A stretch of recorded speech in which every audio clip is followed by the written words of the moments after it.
Assalamualaikum warahmatullahi wabarakatuh. Selamat malam, salam sejahtera untuk semuanya. Mas Agus Harimurti Yudhoyono, Mbak Anissa, beserta seluruh keluarga, seluruh tamu undangan yang kami hormati, yang kami muliakan. Malam hari ini menjadi malam yang luar biasa, karena kita menyaksikan dari dekat sebuah fase telah terlewati dan menuju fase baru. Izinkan saya mengajak kepada semua kita berikan aplaus tepuk tangan untuk Mas Ahaye. Jadi tadi muncul di gambar itu pertemuan pertama saya dengan Mas Ahaye tahun 2010. Lokasinya di Magelang, kegiatannya adalah kegiatan di Taruna Nusantara.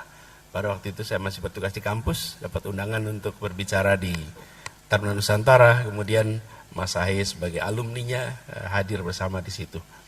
Jadi kita melihat dari dekat pada waktu itu, pertama kali kita ngobrol, kesannya mirip dengan yang disampaikan oleh Pak Sekjen tadi. Ini cerdas tapi kaku. Gitu. Ini cerdas tapi kaku. Ini pintar sekali. Kesan yang pertama kali muncul adalah cerdas, dan masih sampai sekarang makin cerdas, makin gagah, dan saya selalu iri kalau salaman sama saya itu. Kenapa iri? Karena genggaman tangannya menunjukkan latihan yang rutin. Gitu. Saya latihannya nggak rutin. Gitu. Jadi yang kuat dan besar bukan cuma ototnya. Hari ini terbukti adalah pikiran-pikiran ya, kuat dan besar. Gitu. Dan ini sekali peluncuran buku langsung 4. Langsung 4. Mas kalau 10 lagi nomor 14 langsung Mas. Langsung 4. Jadi ini pikiran besar dan kita perlu apresiasi secara khusus karena Mas Ahaye menuliskan pikiran. Beberapa waktu yang lalu Mas, sudah agak panjang, saya menulis bahwa anak muda menuliskan pikiran gagasan untuk masa depan. Orang tua menuliskan biografi masa lalu. Jadi ketika tadi pada saat saya mendengar Mas Ahaye akan meluncurkan buku, saya sempat khawatir, mudah-mudahan bukan biografi.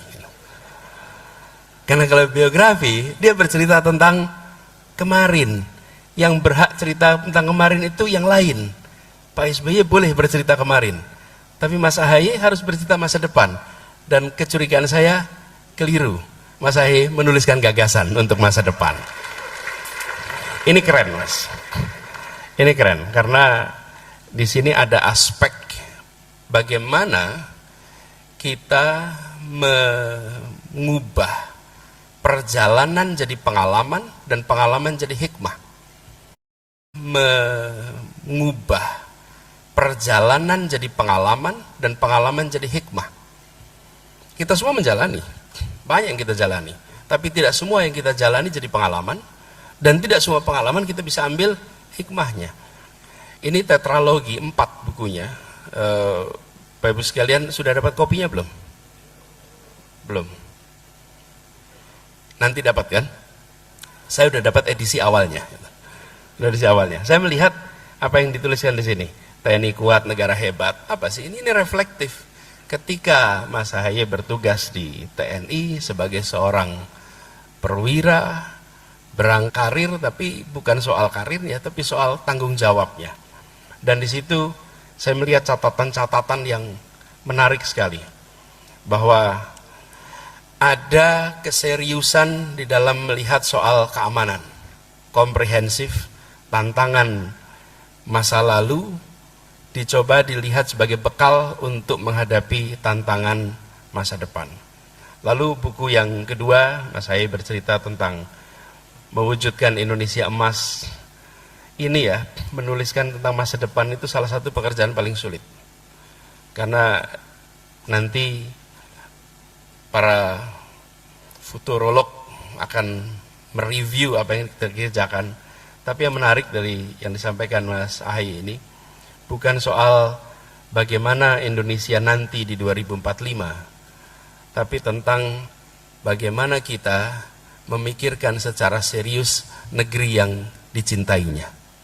Menurut saya ketika melihat bagian ini, volume kedua ini, maka kita akan melihat anak muda yang memiliki seluruh fasilitas untuk memikirkan dirinya sendiri, untuk menikmati kenyamanan yang diterima sebagai warisan, tapi dibalik dia memikirkan tentang bagaimana Indonesia lebih baik di masa yang akan datang.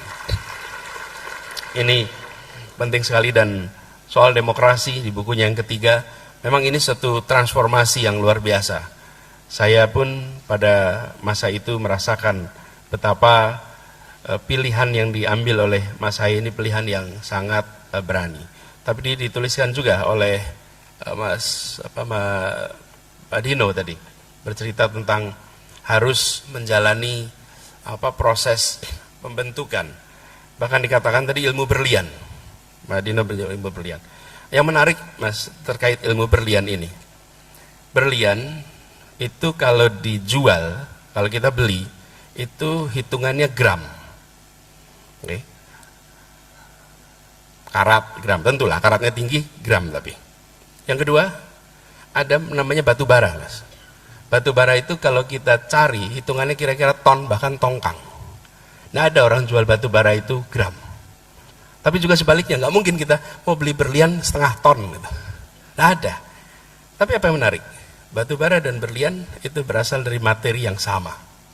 Yang tidak kena tekanan tinggi, yang tidak kena suhu bumi yang tinggi, dia akan jadi batu bara. Tapi yang kena tekanan tinggi, yang kena suhu tinggi, kena gemblengan, dia jadi berlian. Ya. Jadi kalau datang ke Kalimantan Selatan, di sana ada tambang berlian, ada juga tambang batu bara. Itu bedanya, tekanan tinggi. Jadi bagi mereka-mereka yang hari-hari ini dan kemarin mengalami tekanan-tekanan tinggi, sesungguhnya sedang menjadi berlian-berlian masa depan. Nah, selalu ramai kalau ada tekanan, lihat. Ini kan bagian pembentukan berlian. Ini saya ini aja spontanitas saja, lihat citakan Dino tadi. Jadi hari ini Mas Ahaye gemblengan 2,5 tahun itu 19 kali proses pengadilan itu adalah gemblengan untuk menjadi negarawan melampaui politisi. Nah, itu sebuah tantangan yang tidak sederhana, dan Allah punya rencana yang sempurna dan proses bekerjanya misterius. Kok ya keputusan MA itu dikeluarkan di hari ulang tahunnya Mas Ahaye. Jadi anggaplah itu sebagai hadiah ulang tahun dari sistem pengadilan kita, Mas, untuk Mas Ahaye. Mudah-mudahan nanti terjaga terus ke depan. Lalu Mas Ahaye yang saya hormati, Bapak Ibu sekalian, kita semua mengharapkan bahwa apa yang sudah diraih dan dikerjakan Mas Ahaye itu akan terus makin besar. Saya ingin cerita sedikit pengalaman saya bersama Mas Ahaye beberapa bulan terakhir ini. Karena beberapa waktu ini kami cukup banyak berdiskusi, kami cukup banyak bertukar pikiran, dan kesan yang muncul adalah kesan tadi sampaikan juga oleh Pak Dino, bahwa ada perasaan memiliki atas republik ini, atas bangsa ini, dan masalah-masalah yang ada di sini. Jadi melihat persoalan-persoalan politik, melihat agenda-agenda ke depan itu lebih dari sekedar tentang saya nanti di mana, posisi partai saya di mana, apa manfaat yang didapat, karena kalau bicara itu semua udah lewat. Ini adalah sebaliknya. Dan di situ saya merasakan bahwa Mas Ahaye bukan saja seorang patriot, bukan saja seorang pemikir, tapi seorang pecinta tanah air yang luar biasa.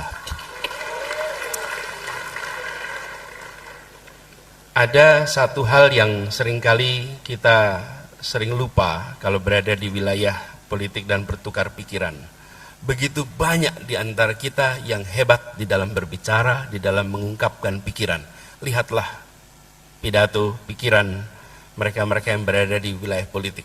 Tapi tidak banyak yang memiliki kemampuan mendengarkan dengan khusyuk, dengan baik. Dan Mas Ahaye memiliki kemampuan itu. Mau mendengarkan. Mau mendengar. Dan itu bukan dalam diskusi saja. Tapi ketika keliling bersama rakyat, dengar.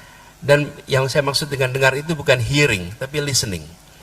Kenapa saya bedakan ini? Karena ketika kemudian kembali kita berjumpa, Mas Ahaye sering mengutip apa yang didengar, apa yang dikatakan oleh masyarakat di dalam perjalanan-perjalanannya tadi. Yang tadi ceritakan oleh Pak Sekjen, bahwa staminanya luar biasa, itu diserap listening. Betul-betul didengar dan itu diungkapkan.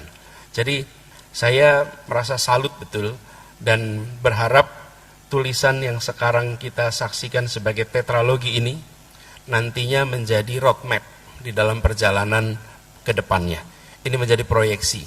Sekaligus ini menjadi pengingat kepada semua kita yang sudah berada di wilayah publik, yang sudah menjalani begitu banyak, pengalaman yang banyak itu kadang-kadang tidak kita tuliskan. Mas Ahaye memberikan contoh kepada kita semua bahwa pengalaman itu perlu dituliskan agar dia menjadi pelajaran bagi begitu banyak orang yang pada saat ini dan di masa yang akan datang. Kita ingat tokoh-tokoh awal pendiri Republik ini, mereka memiliki tulisan-tulisan Capita Selecta, kumpulan-kumpulan tulisan yang di situ tercermin bahwa mereka memiliki gagasan. Dan dari gagasan itu dibuat narasi, dari narasi itu muncul karya.